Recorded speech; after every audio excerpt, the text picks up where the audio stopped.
स्वपदान्तिकं वन्देऽहं श्रीगुरौ श्रीयुतापदकमलं श्रीगुरून् वैष्णवांश्च श्रीरूपं साग्रजातं सहगण रघुनाथान्वितं तं सजीवं साद्वैतं सावधूतं परिजनसहितं कृष्णचैतन्यदेवं श्रीराधाकृष्णपादान् सहगण ललिता श्रीविशाखान्वितांश्च हे कृष्ण करुणा सिंधु दीनबंधु जगतपते गोपेश गोपिका कांत श्री राधा कांत नमोस्तुते तप्त कांचन गौरांगी श्री राधे वृंदावनेश्वरी वृषभानुसुते देवी प्रणमामि हरिप्रिये वाञ्छाकल्पतरुभ्यश्च कृपा सिन्धुभयेव च पतितानां पावनेभ्यो वैष्णवेभ्यो नमो नमः श्रीकृष्ण वासुदेवाय हरये परमात्मने प्रणतक्लेशनाशाय गोविन्दाय नमो नमः कृष्णाय वासुदेवाय देवकीनन्दनाय च नन्दगोपकुमाराय गोविन्दाय नमो नमः सच्चिदानन्दरूपाय विश्वोपत्यादिहेतवे तापत्रय विनाशाय श्रीकृष्णाय वयं नमः श्रीरामाय वयं नमः श्रीगौराय वयं नमः श्रीकृष्ण चैतन्य प्रभु नित्यानंद श्री अद्वैत गदाधर श्रीवासादि गौर भक्तवृंद श्रीवासादि गौर भक्तवृंद पंचतत्वात्मकं कृष्णं भक्तिरूपस्वरूपकं भक्तावतारं भक्ताख्यं नमामि भक्तशक्तिकम् अहो भाग्यं गौरमार्गानुवर्तिनां देवो राधारमर्यत्र यद्गुरुर्गुणमञ्जरी गौराङ्गसुन्दरसचिनयना विरामं राधाव्रजेन्द्रतनयो अभयरूपमेकं गोपालभट्टकरुणाकृतकृष्णदेहं तं राधिकारमणमभीष्टमीने आजानुलम्बितभुजौ कनकावदातौ सङ्कीर्तनैकपितरौ कमलायताक्षौ विश्वम्भरो द्विजवरो युगधर्मपालौ वन्दे जगत्प्रिय करुणावतारौ हरे कृष्णा कृष्ण कृष्ण हरे हरे हरे राम राम राम हरे हरे श्री राधा रमण लाल की जय श्री गोपाल भट्ट गोस्वामी जी पाद की जय श्री सद्गुरुदेव भगवान की जय श्री सद्गुरु मैया की जय श्री वृंदावन धाम की जय जय जय श्री राधे श्याम निताय गौर हरि बोल निताय गौर हरि बोल निताय गौर हरि हरि बोल।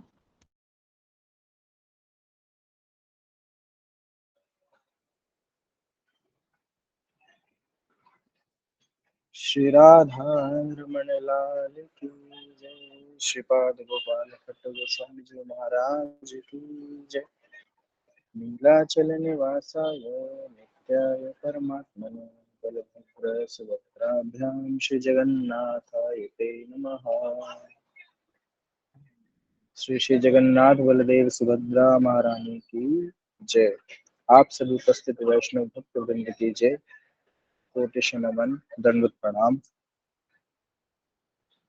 आप सबको मैं निवेदन करूंगा और रूप गोस्वामी दास प्रभु जी से वार्ता जैसे हुई तो उनकी आज्ञा है, वो अभी थोड़ी देर में पधारेंगे सत्र में। तो तब तक हम भगवान जगन्नाथ को जो अतिशय प्रिय आज ही मैंने गुरु मैया की वाणी से श्रवण किया, गुरुदेव भगवान की वाणी से कि राधा रमन लाल को और भगवान श्री जगन्नाथ को जो अतिशय अतिशय प्रिय जो गीत है, जो भजन है, वो है गीत गोविंद। तो जब तक प्रभु जी पधारते हैं तो मैं प्रार्थना करूंगा यदि हम गीत गोविंद का श्रवण कर सकें तो बहुत उत्तम बात रहेगी। हम सभी पूर्ण श्रद्धा भाव से और प्रेम सहित इस पाठ को श्रवण करें। यदि प्रभु सत्र में आज जुड़ जाते हैं और वो आज्ञा करते हैं तो आप सब संकेत कीजिएगा, तो हम उसको पॉज कर देंगे बीच में, अदरवाइज जैसी शेष प्रभु की इच्छा। तो आइए गीत गोविंद का हम श्रवण करते हैं। श्री हरिवंश।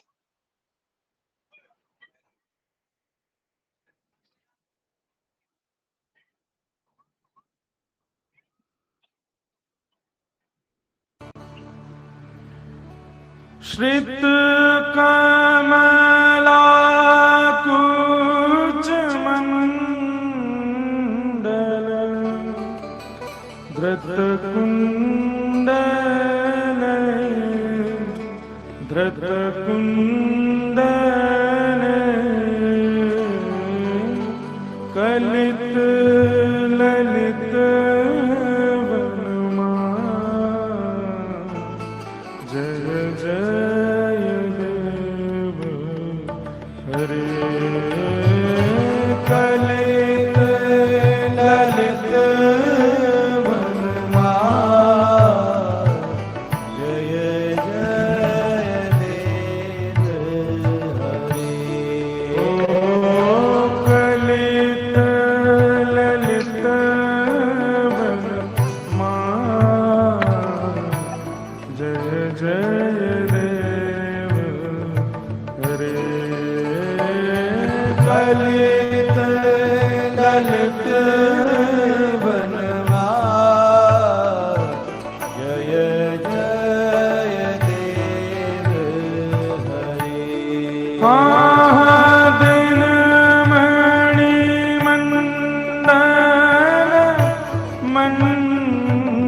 यदुकुल नलिन दिनेश जय जय देव हरे यदुकुल नलिन दिनेश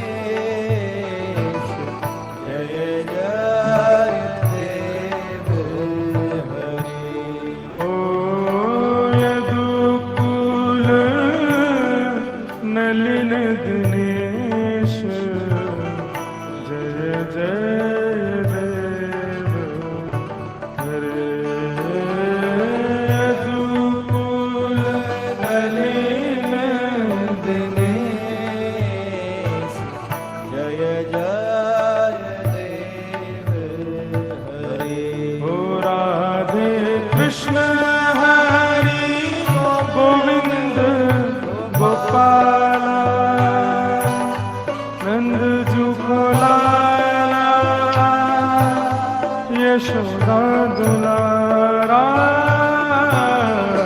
राधे कृष्ण हरि गोविंद गोपाला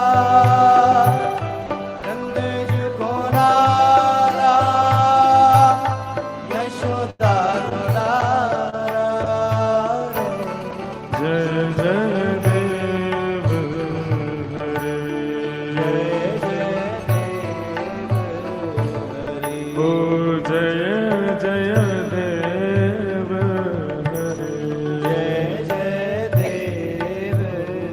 हरे जय जय देव हरे श्री जगन्नाथ महाप्रभु की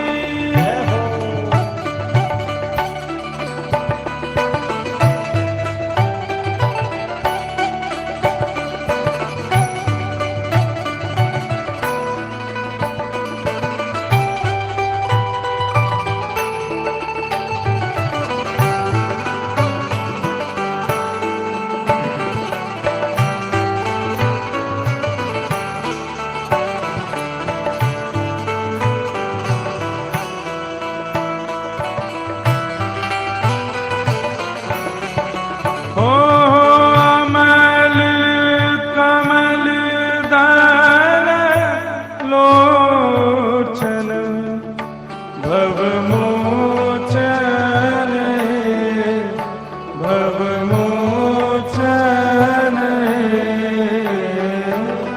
त्रिभुवन भवन निधान जय जय देव हरे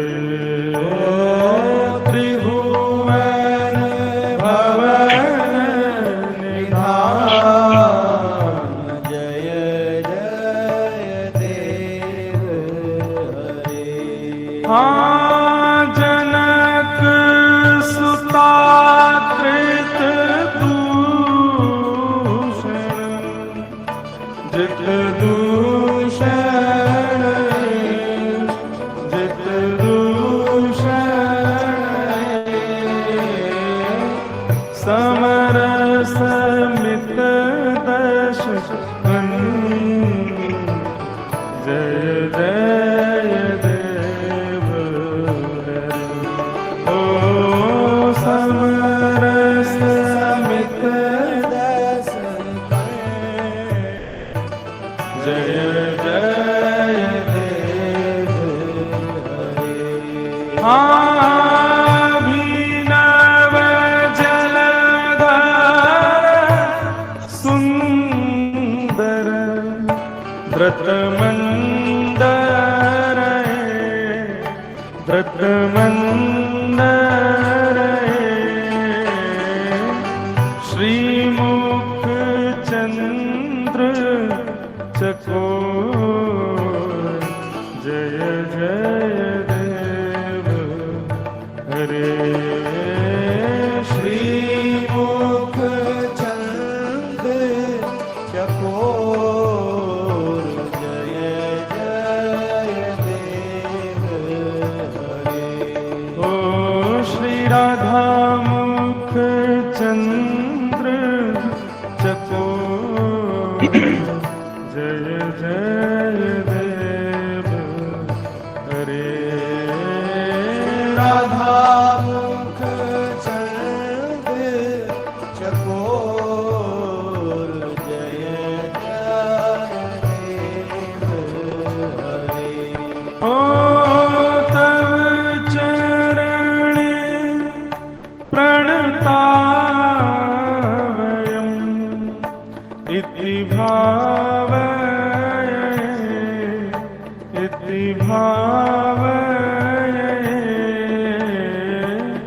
गुरुकुशलं प्रणतेषु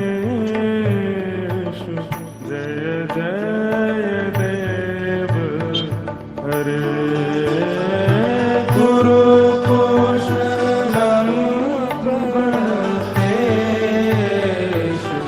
जय जय देव हरे कुरुकुशलं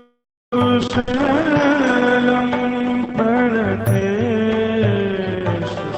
जय जय देव हरे गुरुकुशलं प्रणतेषु जय जय देव ओ श्री जय देव कवेरुदितं कुरुते मुदं कुरुते मुदं मङ्गलमञ्जुल गीतं जय जय देव हरे मङ्गलमञ्जुल गीतं जय जय देव हरे ओ मङ्गलमञ्जुल गीतं जय जय देव हरे मङ्गलमञ्जुल गीतं जय जय देव हरे ओ राधे कृष्ण हरे गोविंद गोपाल नंद जो लाला यशोदा दुलारा राधे कृष्ण हरि गोविंद गोपाला नंद जी को लाला यशोदा दुलारा राधे कृष्ण हरि गोविंद गोपाला नंद जो लाला यशोदा दुलारा राधे कृष्ण हरि गोविंद गोपाला नंद जी को लाला यशोदा दुलारा जय जय देव हरे जय देव हरे जय जय देव हरे जय देव हरे ओ जय जय देव हरे जय जय देव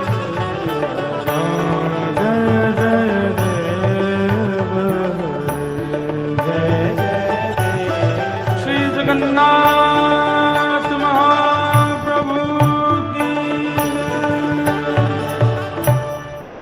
बलदेव सुभद्रा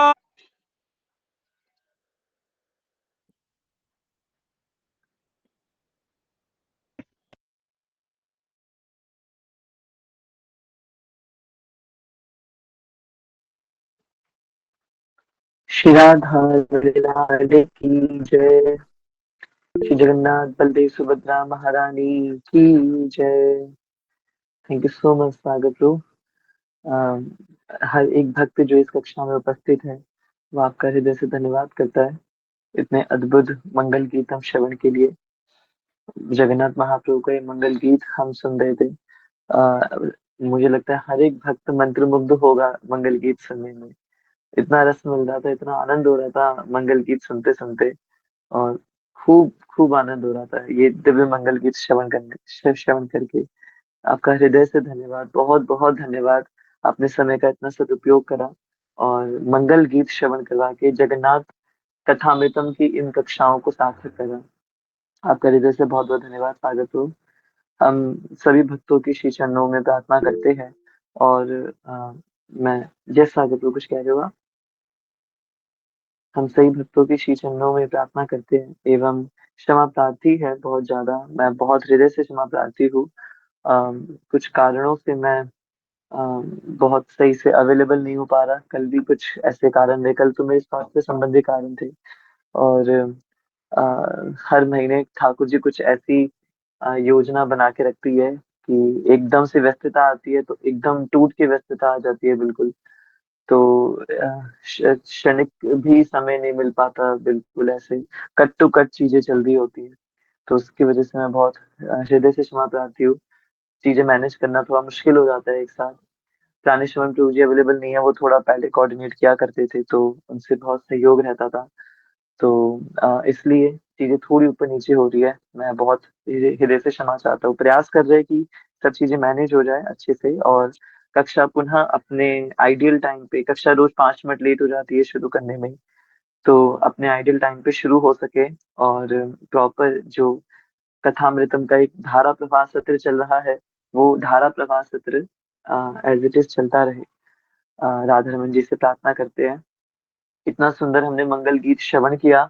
अ, मुझे लगता है इसके बाद कुछ कहने सुनने के लिए बच नहीं जाता, परंतु फिर भी हम जगन्नाथ कथामृतम के लिए जुड़े हैं तो कुछ कथा रस हम श्रवण करते हैं और उसके बाद अपने सत्र को विश्राम करेंगे। तो जगन्नाथ जी की दिव्य कथा बढ़ रही है आगे। जगन्नाथ जी प्रकट हो रहे हैं। रथ यात्रा का भी दिव्य मनोरथ आ रहा है और इस्कॉन के माध्यम से ये दिव्य रथ यात्रा, शोभा यात्रा का महोत्सव संपूर्ण विश्व भर में मनाया जा रहा है। संपूर्ण विश्व के मंदिरों में इसको हम मना रहे हैं। आप लोग आजकल ऐसी वीडियोस बहुत देख पा रहे होंगे कि जगन्नाथपुरी के जो राजा है गजपति महाराज, उनके द्वारा और एवं पुरी के कुछ अधिकारियों के द्वारा भी, जगन्नाथ मंदिर के पुजारियों के द्वारा भी इस्कॉन को लेकर के या अन्य अन्य स्थानों पे अन्य अन्य तिथियों पर जो रथ यात्रा निकलती है उसको लेकर के थोड़ा ऑब्जेक्शन किया गया है कि वो रथ यात्रा की तिथि एक अलग समय पर नहीं होनी चाहिए, एक ही दिन पे रथ यात्रा होनी चाहिए। तो ये बात बिल्कुल ठीक है कि रथ यात्रा की अपनी मर्यादा है। आषाढ़ की द्वितीय तिथि को ही जगन्नाथ महाप्रभु बाहर निकलते हैं। पूरी मंदिर की ये इतिहास है, मंदिर का पूरा इतिहास है। राजा इंद्रद्युम्न स्नान पूर्णिमा, फिर अनासा और फिर आषाढ़ द्वितीय तिथि को भगवान का बाहर आना। तो ये दिव्य इतिहास है और इसी इतिहास के अनुसार ही परंपराएं मानी जानी चाहिए। फिर भी विशेषतः इस्कॉन के परिवेश के अंदर ये जो रथ यात्रा है ये सिर्फ भारतवर्ष में ही नहीं, भारतवर्ष में ही नहीं अभी तो पूरे विश्व के अंदर इसको निकाला जाता है। और ये एक बहुत बड़ा कारण है कि विश्व के अंदर जब ये रथ यात्रा निकलती है तो पूरी धाम में तो रथ यात्रा के दिन एक सामूहिक अवकाश होता है, सार्वजनिक अवकाश होता है। वहाँ सारे पब्लिक सेक्टर, प्राइवेट सेक्टर सब बंद होते हैं उस दिन, सब क्लोज होते हैं। बट उड़ीसा को छोड़ करके अन्य स्थानों पे रथ यात्रा एक पब्लिक हॉलिडे नहीं है, है ना। उस दिन हम लोगों को अपने ऑफिस जाना होता है, अपने स्कूल कॉलेजेस जाना होता है और सारे चीजें चल रही होती हैं एज इट इज। इसलिए अन्य स्थानों पर रथ यात्रा के दिन एक विशेष उत्सव के तौर पे उसको नहीं मना करके एक सेकेंडरी ऑप्शन के तौर पे उसको रखा जाता है। इसलिए यदि रथ यात्रा का आयोजन भी किया जाएगा तो उस परिस्थिति में सभी लोगों के द्वारा उस रथ यात्रा में शामिल होना मुश्किल होगा, क्योंकि लोगों का ऑफिस होगा, वर्किंग डे होगा। पहली चीज, अगर लोग ही नहीं आएंगे तो रथ यात्रा का क्या काम। जगन्नाथ जिनको देखने आ रहे हैं अगर वो ही जगन्नाथ जी को देखने नहीं आ पाएंगे तो फिर इस बात का क्या काम। दूसरी बात, उड़ीसा को छोड़ के अन्य अन्य स्थानों पर रथ यात्रा के दिन वर्किंग डे होने के कारण, वीकेंड नहीं है, अगर वर्किंग डे है तो उस कारण से एक अच्छा खासा वर्किंग रश रहता है। स्कूल कॉलेजेस की बसें वगैरह बच्चों को मॉर्निंग में आफ्टरनून में बसेस का एक रश होता है। शाम को ऑफिस आवर्स का रश होता है एक अच्छा खासा, जब ऑफिस से लीव हो जाता है वर्कर्स का। तो ऐसे टाइम पे रथ यात्रा के लिए ट्रैफिक मैनेजमेंट से और पुलिस प्रशासन से परमिशन मिलना, ये भी एक नेक्स्ट टू इम्पॉसिबल सी बात होती है। क्योंकि रथ यात्रा एक बहुत ग्रैंड फेस्टिवल होता है, जो एक बहुत बड़े एरिया को कवर करके अपने रथ यात्रा को परेड मान लीजिए एक प्रकार की ये हो सेलिब्रेट होती है, जिसमें बहुत अच्छा खासा ट्रैफिक जैम और कई सारी सिचुएशंस को, कई सारे रास्तों को रोकना पड़ता है, क्योंकि वहां पे जगन्नाथ महाप्रभु का रास्ता बनाया गया है, उसको खाली रखना पड़ता है उस रास्ते को। तो इन परिस्थितियों के कारण भी रथ यात्रा वाले दिन ही रथ यात्रा ऑर्गेनाइज करना एक मुश्किल बात हो जाती है ना? ये मैं आपको आज इसलिए बता रहा हूँ कि मेरे पास 2-3 जगह से प्रश्न आए और हमारे रमन परिकर के ही भक्तों के कुछ प्रश्न थे, नाम तो हम नहीं लेंगे। तो उन भक्तों के प्रश्नों के निवारण के लिए और उन भक्तों के माध्यम से सभी को इसका उत्तर देने के लिए ये मैं आप सबकी सेवा में इसको रखने का प्रयास कर रहा हूँ। कि इस्कॉन जो है या फिर रथ यात्रा सिर्फ पुरी में ही निकलनी चाहिए या और कहीं भी रथ यात्रा निकल सकती है? रथ यात्रा निश्चित रूप से सभी स्थानों पे निकल सकती है। यदि हम ध्यान से देखें, जगन्नाथ महाप्रभु जगत के नाथ है, प्रभुपाद जी बताया करते थे। वो सिर्फ उड़ीसा नाथ नहीं है, उड़िया नाथ नहीं है, प्रभुपाद जी कहते थे। वो पुरी नाथ नहीं है, उड़िया नाथ नहीं है, वो जगन्नाथ है। और पुरी धाम संपूर्ण विश्व को अपने अंदर समाहित करता है। तो ये मानना कि जगन्नाथ महाप्रभु जहाँ पे है, वो स्थान ही पुरी क्षेत्र है। शास्त्रों में, स्कंद पुराण में तो यहाँ तक वर्णन आया है कि आप जैसे ही जगन्नाथ बोलते हो, शब्द जगन्नाथ बोलते हो, तो जगन्नाथ महाप्रभु हमारी जिह्वा पे प्रकट हो जाते हैं। और जहाँ जगन्नाथ महाप्रभु है, वहाँ पुरुषोत्तम क्षेत्र है। तो हमारे मुख के अंदर, हमारे मुंह के अंदर ही पुरुषोत्तम क्षेत्र प्रकट हो जाता है। हमारा मुख ही पुरुषोत्तम क्षेत्र बन जाता है। इतनी महिमा है जगन्नाथ जी के नाम लेने की, इतनी महिमा है। तो जहाँ जगन्नाथ जी का नाम लिया जा रहा है और उनकी रथ यात्रा का दिव्य भाव से सेलिब्रेशन किया जा रहा है, इसको, इस उत्सव को मनाया जा रहा है, अगर ये गलत होता तो पूरी मंदिर के माध्यम से उड़िया समाज का ही जगन्नाथ मंदिर पूरे भारत के अलग अलग स्थानों पर भी विद्यमान है। इस्कॉन के मंदिरों की बात ना की जाए तो उड़ीसा के जगन्नाथ मंदिर से ही ज्योति ला करके पूरे भारत के अंदर कई कई स्थानों पे जगन्नाथ मंदिर खोले गए हैं। हमारे दिल्ली में भी, हमारे रोहिणी में जगन्नाथ मंदिर है, जो कि उड़ीसा के जगन्नाथपुरी मंदिर की ज्योति ला करके ही इस मंदिर को स्थापित किया गया है। हौज खास में मंदिर है दिल्ली के अंदर, और अन्य अन्य सभी स्थानों पे, लगभग पूरे भारत के अंदर, यहाँ तक कि विदेशों के अंदर भी उड़ीसा का जो समाज है वो जगन्नाथ मंदिर की स्थापना करता है। और वहाँ पे पूजा अर्चन करने वाले जगन्नाथ जी के ही पुरोहित होते हैं, जो शबर जाति के होते हैं, और वही लोग आके जगन्नाथ जी की सेवा करते हैं मूलतः। तो अगर ये गलत होता तो यहाँ पे तो इस प्रकार से ऐसा भी पूरे विश्व में मंदिरों की स्थापना नहीं होती, है ना? और जहां तक बात है तिथियों की, कि यदि चलो ठीक है रथ यात्रा निकल दी है, पर रथ यात्रा सिर्फ रथ यात्रा वाले दिन ही निकलनी चाहिए और किसी दिन नहीं निकलनी चाहिए, ये बात बिल्कुल ठीक है। इतिहास को मानना, परंपराओं को मानना, शास्त्र को मानना अत्यंत आवश्यक है। परंतु अभी जो हमने कारण समझे, ट्रैफिक मैनेजमेंट का, लोगों के ऑफिस आवर्स का, वर्किंग डे होने का, इन सभी कारणों से प्रैक्टिकली ये पॉसिबल नहीं हो पाता कि सभी स्थानों पे एक ही तिथि के दिन रथ यात्रा को निकाला जाए या रथ यात्रा को कंडक्ट किया जाए, सेलिब्रेट किया जाए। अब इस वजह से रथ यात्रा मनाई ही ना जाए तो ये गलत बात है। शास्त्रों ने हमें आज्ञा करी है, हायर प्रिंसिपल के लिए लोअर प्रिंसिपल छोड़ देना चाहिए। अगर आपके पास 2 प्रिंसिपल है और दोनों सही है, तो उस स्थिति में परिस्थिति के अनुसार जो ज़्यादा सही वाली स्थिति होती है, उस स्थिति को अपनाना चाहिए और कम सही वाली स्थिति को छोड़ देना चाहिए, है ना? एक व्यक्ति जा रहा था, भाग रहा था, पीछे डाकू पड़े थे, आया और साधु बैठ के तपस्या कर रहा था, वो जाके गली में छुप गया। डाकू आए, साधु से पूछा वो लड़का कहाँ गया? साधु सत्य वचन बोलने वाला था, यदि सत्य बोल देगा कि वो लड़का कहाँ गया, तो डाकू आके उसको, उसकी हत्या कर देंगे। और यदि झूठ बोल देगा तो वो बच जाएगा। तो यहाँ पे 2 उसके पास प्रिंसिपल आ गए, उस व्यक्ति की जान बचाना और सत्य बोलना। तो हायर प्रिंसिपल के लिए लोअर प्रिंसिपल छोड़ना पड़ता है। कोई ये कह देगा अच्छा सत्य बोलना लोअर प्रिंसिपल है? नहीं, बिल्कुल नहीं। सत्यम परम धीमहि, भगवान तो सत्य का स्वरूप है, तो सत्य बोलना लोअर प्रिंसिपल बिल्कुल नहीं है। पर शास्त्रों ने हमें आज्ञा करी है कि परिस्थिति के अनुसार चीजें बदल जाती हैं। सत्य बिल्कुल लोअर प्रिंसिपल नहीं है, हमेशा हायर प्रिंसिपल है। पर कितनी बार किसी की जान बचाने के लिए बोला हुआ झूठ सत्यम परम धीमहि हो जाएगा, वो भगवान का स्वरूप हो जाएगा। तो एक भक्त के अंदर इतनी विवेक होता है कि उसको पता है कि मेरे लिए क्या हायर प्रिंसिपल है और क्या लोअर प्रिंसिपल है।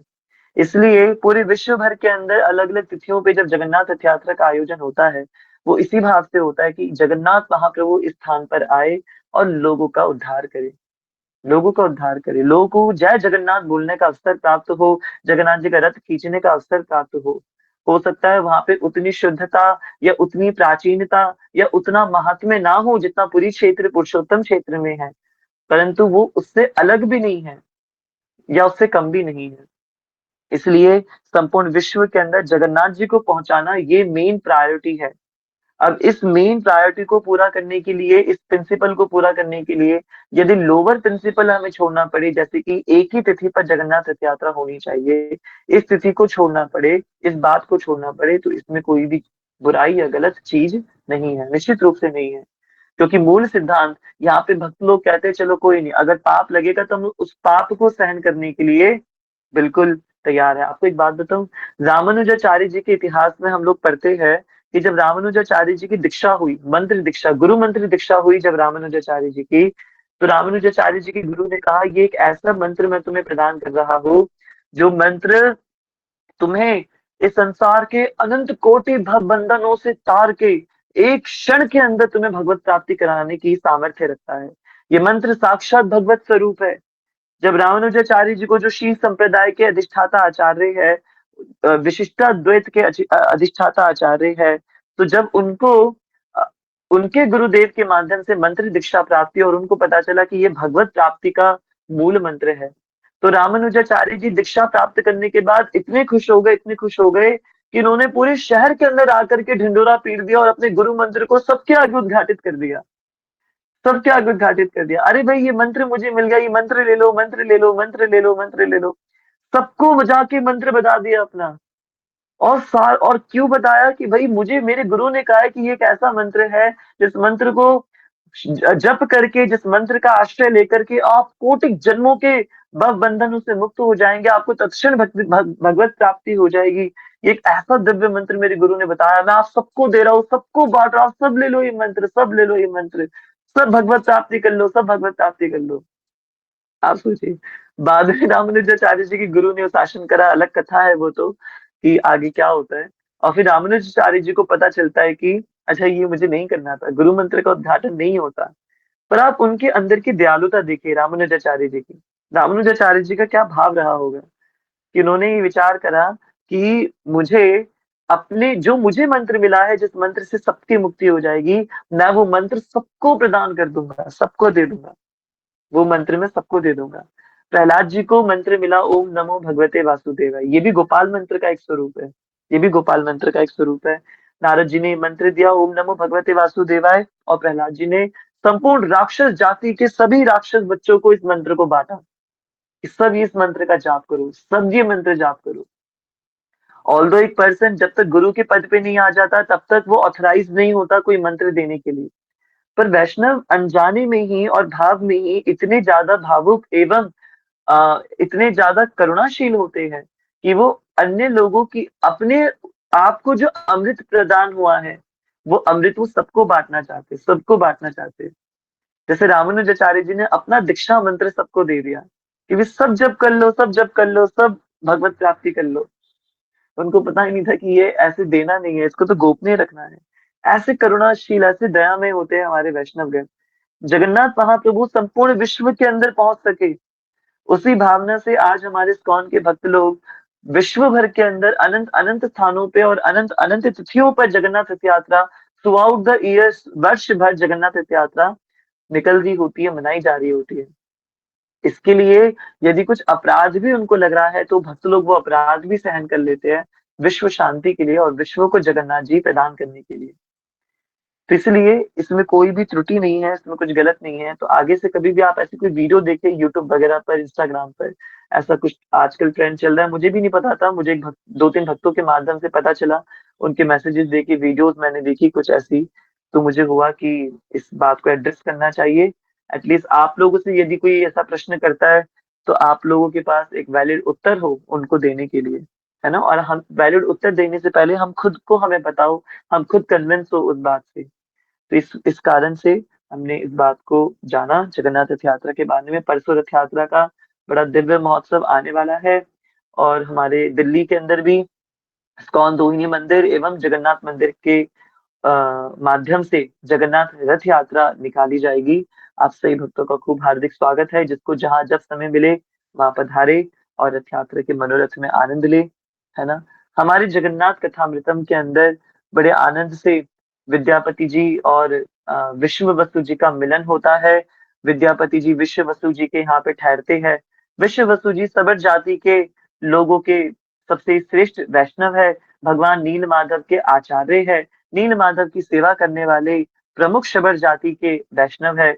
उनसे मिलकर के विद्यापति जी जो कि भेजे गए हैं महाराज इंद्रद्युम्न की ओर से, वो उनसे आशा करते हैं, प्रश्न करते हैं, जिज्ञासा करते हैं कि मैं यहाँ पे मूलतः भगवान नील माधव के दर्शन करने आया हूँ। यदि आप मुझे मेरी खातिरदारी या मेरी आप भगत में समय नष्ट ना करके मुझे भगवान नील माधव के दर्शन कराएंगे तो ये मेरे लिए, मेरे ऊपर आपका अत्यंत ही अनुग्रह होगा, अत्यंत ही आपकी कृपा होगी।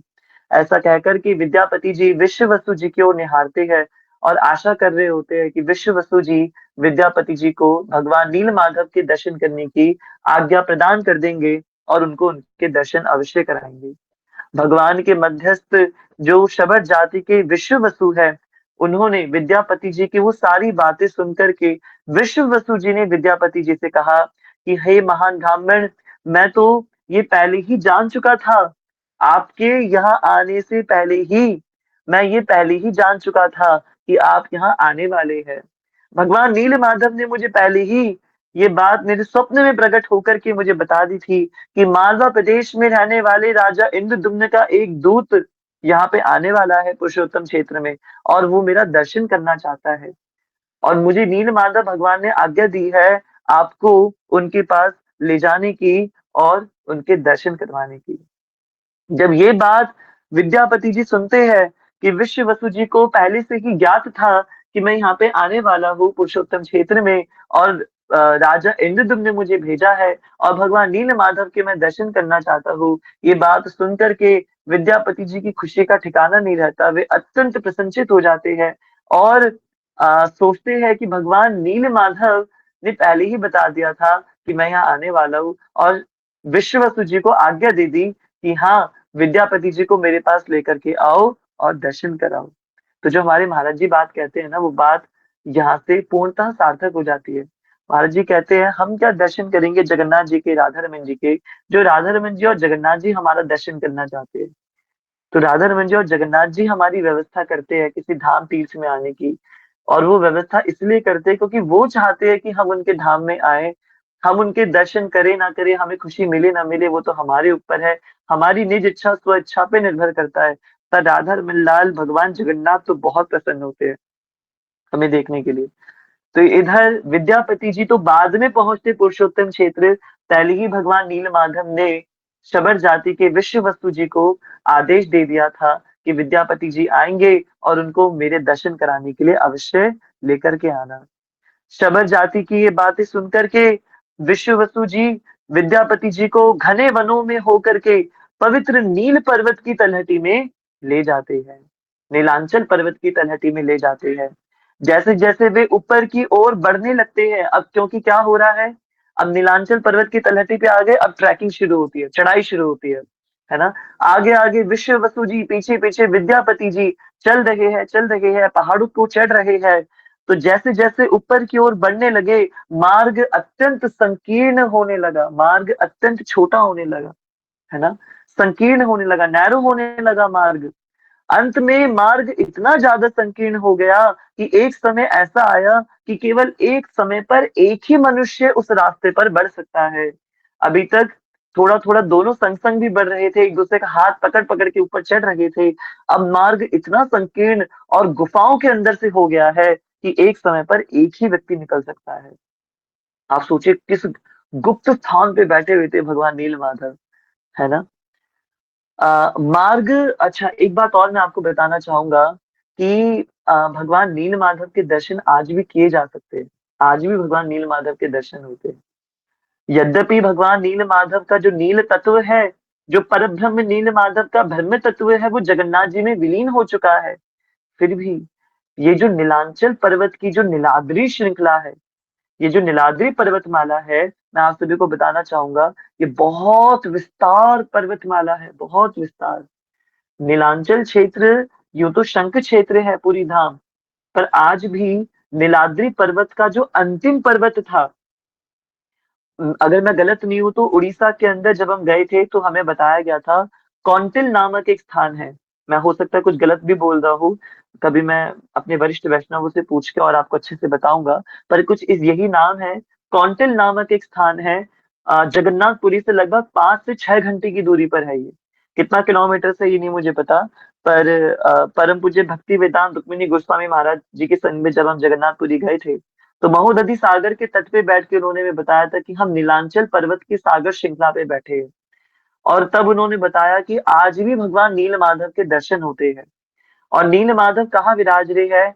ये नीलाद्रि पर्वत श्रृंखला जहाँ विश्राम होती है। सारे पर्वत तो देखिए समय के साथ धरती में समाहित हो गए। जैसे अरावली पर्वत श्रृंखला, इतनी बड़ी पर्वत श्रृंखला है, दिल्ली तक आती थी। और आज के जो हमारे गिरिराज जी है, हमारे जो काम्य वन के जितने वन है, जितने पर्वत है, हमारे ब्रह्मांचल पर्वत है, और हमारे जो नंदगांव में जो पर्वत है ना, ये सारे पर्वत अरावली श्रृंखला की हिस्से है कहीं ना कहीं। पर सब धीरे धीरे धरती के अंदर समाहित हो रहे हैं। कुछ पर्वत अतिक्रमण के कारण समाहित हो रहे हैं, और कुछ पर्वत लीलाओं के कारण भी समाहित हो रहे हैं। हमारे गिरिराज जी बढ़ते अतिक्रमण के कारण भी समाहित हो रहे हैं, विलुप्त हो रहे हैं। और गिरिराज जी के पीछे जमीन में धरती में समाहित होने की लीला भी है, आप सब जानती है क्या लीला है। तो उस कारण से भी जगत गिरिराज जी नीचे जा रहे हैं। तो नीलाद्रि पर्वत तो आज तो है नहीं, नीलाद्रि पर्वत तो धरती में समाहित हो गए हैं। परंतु नीलाद्रि पर्वत, अच्छा विशेष बात यह है कि नीलाद्रि पर्वत की अभी भी कुछ पर्वत श्रृंखलाएं शेष है। और वो पर्वत श्रृंखलाएं जगन्नाथपुरी धाम से अभी भी कुछ 5 से 6 घंटे की दूरी पर कौंटल नामक एक स्थान है, वहां पे आज भी पर्वत विद्यमान है। तो मेरे ख्याल से कुछ 500-600 सीढ़ियां चढ़ करके ऊपर जाना पड़ता है। और चारों तरफ बिल्कुल जंगल ही जंगल, घने सघन वन है।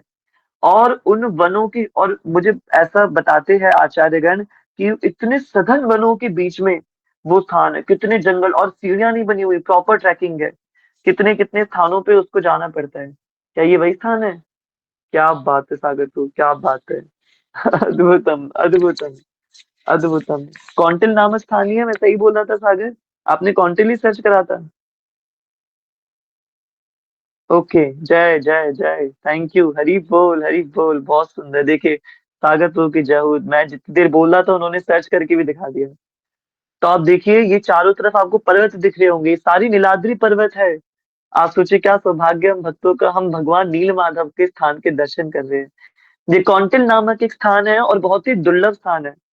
प्रभु जी बता रहे थे हमें कि इस स्थान पे आना भी बहुत मुश्किल है, बहुत रेयर है, क्योंकि प्रॉपर रास्ता नहीं बना हुआ। बिल्कुल आपको ट्रैकिंग करके रस्सियां पकड़ पकड़ के ऊपर जाना पड़ता है और इस स्थान पे पहुंचते हैं।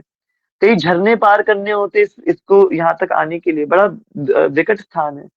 पर अब तो खैर आधुनिकीकरण होता जा रहा है, रास्ते बन गए होंगे। मुझे भी 2021 की बात है जब हम जगन्नाथपुरी गए थे और ये हमने श्रवण किया था। हमने तो प्रभु जी से बहुत निवेदन किया, प्रभु जी हम चल लेंगे, हमें आग्रह करते हैं आपसे, आप ले जाइए कौंटिल, हम भी नील माधव भगवान के दर्शन करेंगे। तो उस समय तो हो नहीं पाया, अब भगवान जब बुलाएंगे देखते हैं। तो मैंने भी दर्शन नहीं करे, पर ऐसा श्रवण किया, और आज पहली बार मैं भी सागर प्रभु जी के माध्यम से देख पा रहा हूँ। तो जैसा हमने श्रवण किया था बिल्कुल वैसा ही देखने को मिल रहा है ये स्थान।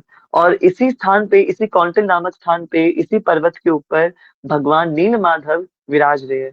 तो मूल जो नील माधव भगवान थे, वो तो क्या हुआ, कथा में आगे आएगा कि वो तो अदृश्य हो गए। भारी तूफान आता है, जब विद्यापति जी दर्शन करके चले जाएंगे तो भयंकर तूफान आएगा पूरी क्षेत्र के अंदर। और भयंकर तूफान आने के बाद जो नील माधव भगवान के विग्रह है वो विलुप्त हो जाएंगे। आगे वर्णन आएगा इसका, है ना भैया। मैंने आज कथा में सुना कि विद्यापति जी के नेत्र बंद करके विश्व वसु जी ने उन्हें ले गए थे, एंड विद्यापति जी ने स्पेशल प्लांट सीड्स लिए थे, वो बिखरते हुए गए थे। हाँ, बिल्कुल, बिल्कुल सही सुना है आपने। देखिए फिर से वही बात आती है अनुभव प्रभु जी, ये प्लांट सीड का भी वर्णन आता है कि वो अपने साथ-साथ दाने बिखरते हुए गए थे ताकि उनको रास्ता याद रहे। ये भी वर्णन आता है। मैं आपको एक और बात बताता हूँ, यहाँ तक स्टोरी में वर्णन आता है, कितने कथाओं में ये भी वर्णन है कि विश्ववसु जी की पुत्री के साथ विद्यापति जी का विवाह होता है। विद्यापति जी एक लंबे समय के लिए निवास करते हैं पुरुषोत्तम क्षेत्र में। तो ये भी वर्णन हमने सुना है कि विश्ववसु जी की पुत्री, जो शबर पुत्री होती है, उनके साथ विद्यापति जी का विवाह होता है। ये भी वर्णन है।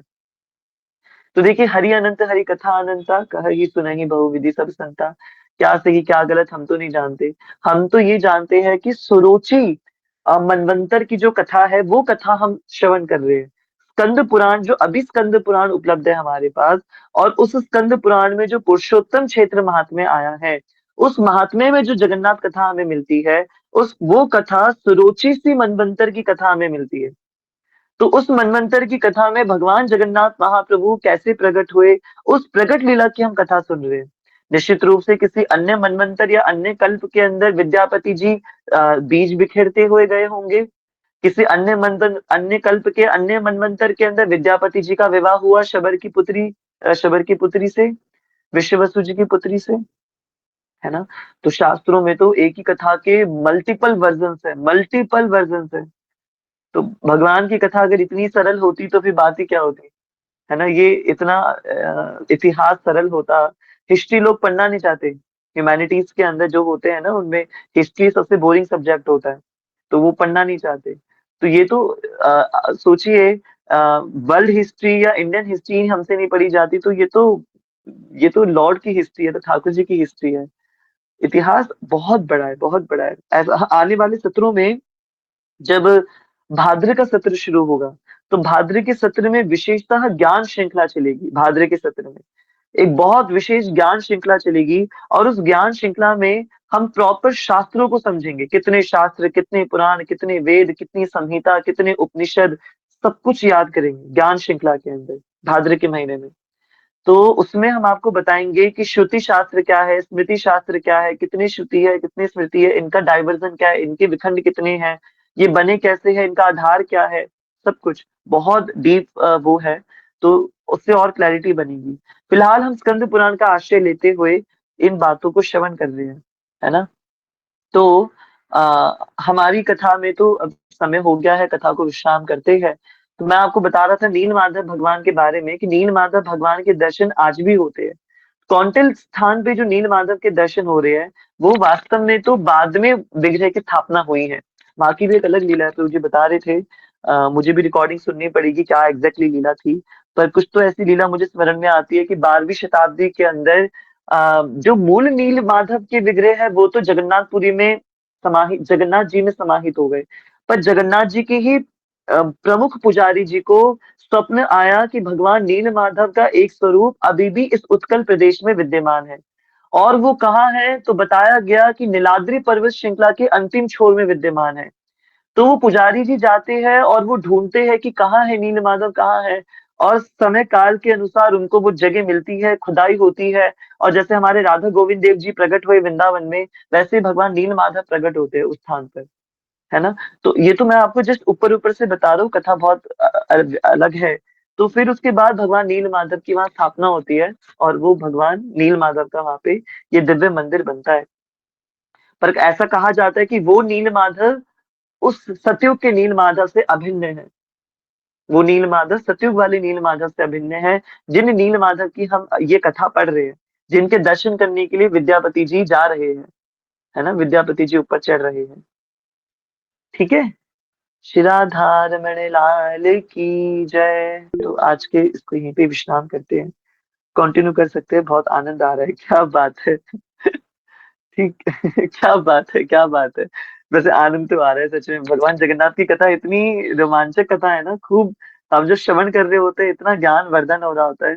हम खुद जब जगन्नाथ कथामृतम सुनते हैं तो खूब सुख मिलता है। तो चलिए ठीक है, श्रद्धा की इच्छा है तो हम 3 मिनट और कथा श्रवण करते हैं, थोड़ा सा आगे देखते हैं क्या होता है। आगे आगे विश्ववसु जी चल रहे हैं, पीछे पीछे विद्यापति जी चल रहे हैं। रास्ता अत्यंत संकीर्ण होता जा रहा है, नीलांचल पर्वत के ऊपर चढ़ा जा रहा है दोनों महात्माओं के द्वारा। रास्ते बहुत ही विकट रास्ते हैं, चारों तरफ जंगल और ऊपर से पर्वत। मार्ग में अत्यंत नुकीले कांटे थे, जिन कांटों से बचकर के अपने पैरों को बचा के ऊपर चढ़ना विद्यापति जी के लिए एक बड़ा मुश्किल टास्क था, बड़ा मुश्किल एक कार्य था। फिर भी उस घोर जंगल को पार करना, अच्छा घोर जंगल के साथ साथ घोर अंधकार से जंगल भरा हुआ था। वन इतना सघन था कि सूर्य की एक किरण भी उस धरती पर नहीं पड़ती थी। तो अपने साथ मशाल लेकर के जा रहे थे, वर्णन आया है मशाल लेकर के जा रहे हैं विद्यापति जी और विश्ववसु जी उन घोर जंगलों के अंदर, उस अंधकार को चीरते हुए, जिस अंधकार में ऐसा समय आ रहा था कि विश्ववसु जी विद्यापति जी को और विद्यापति जी विश्ववसु जी को भी नहीं देख पा रहे थे, इतना ज्यादा अंधकार था। फिर भी आवाज से एक दूसरे का अनुसरण कर रहे थे। कैसे? आवाज से, हरि बोल, जय जगन्नाथ, जय जगन्नाथ। आगे आगे विश्ववसु जी चल रहे हैं, वो बोल रहे हैं विद्यापति जी जय जगन्नाथ। पीछे पीछे विद्यापति जी चल रहे हैं, वो विश्ववसु जी को कह रहे हैं विश्ववसु जी जय जगन्नाथ, क्योंकि देख नहीं पा रहे एक दूसरे को। तो आवाज का अनुसरण करके जय जगन्नाथ बोल के ऊपर चढ़ रहे हैं, आवाज का अनुसरण कर रहे हैं, है ना। तो इस प्रकार से वाणी का अनुसरण करते हुए बड़ी मंद मंद गति से विश्ववसु जी और विद्यापति जी ऊपर की ओर चढ़ रहे हैं, अंधकार से परिपूर्ण उन रात्रियों के अंदर और उस सघन वन के अंदर। कई घंटों की कठिन चढ़ाई के बाद, कठिन यात्रा के बाद अंततः उषा काल में फाइनली रोहिणी कुंड के पास दोनों वैष्णव पहुंच गए। श्री राधा रमण लाल की जय। तो रोहिणी कुंड के पास हमारे विश्ववसु जी और विद्यापति जी पहुंच गए। जैसे ही रोहिणी कुंड के पास पहुंचे, मानो विद्यापति जी को एक अलग ही संसार देखने को मिला। रोहिणी कुंड की वो दिव्य सुगंध, मानो ये कुंड जल का नहीं, कई कई जड़ी बूटियों और अत्यंत सुगंधित पुष्पों के एकदम अच्छे से रगड़ के निकाले हुए इत्र का कोई सरोवर हो। वो जल का सरोवर ना हो, वो इतने अत्यंत सुगंधित इत्रों का सरोवर हो। ऐसी दिव्य सुगंध रोहिणी कुंड में से आ रही थी। और रोहिणी कुंड से निकलने वाला प्रकाश, मानो ऐसा प्रकाश कि रोहिणी कुंड के अंदर ही सहस्त्र हजार सूर्य निकले हुए हो, सरोवर के अंदर सूर्य निकले हो, ऐसा प्रकाश कुंड के अंदर से निकल रहा था। विद्यापति जी उस स्थान की गरिमा, उस स्थान के विशेष ऐश्वर्य को देख करके अपने आनंद की सीमा को रोक नहीं पा रहे थे। मानो विद्यापति जी खुद जगन्नाथ हुए जा रहे हैं अपनी खुशी के कारण। ऐसा अद्भुत स्थान देख करके विद्यापति जी के रोम रोम हर्षित हो रहे हैं। हर्षित हुए विद्यापति जी को देख करके सबर जाति के विश्ववसु जी ने उनको संबोधित करते हुए कहा कि हे महान ब्राह्मण, हे विद्यापति जी, यही रोहिणी कुंड है, ध्यान से देखिए। जिस कुंड को आप देख रहे हैं ये रोहिणी कुंड है। ये संसार में जितने भी आप जल के स्रोत देखते हैं, इस संसार में जितने भी जल के स्रोत है, जितने भी समुंदर है, जितनी भी नदियां हैं, जितने भी सरोवर है, जितने भी इस संसार में जल के स्रोत है, उन सारे जल के स्रोतों का अस्तित्व इस रोहिणी कुंड की वजह से है, इस रोहिणी कुंड की वजह से है। अर्थात महर्षि बताते हैं रोहिणी कुंड सूख गया, संपूर्ण संसार का जल सूख जाएगा, सातों समंदर सूख जाएंगे। इस धरती पे यदि पानी उपलब्ध है, चाहे खारा हो या मीठा हो, वो रोहिणी कुंड के कारण अस्तित्व में है। ये कौन बता रहे हैं? विद्यापति जी को बता रहे हैं विश्ववसु जी।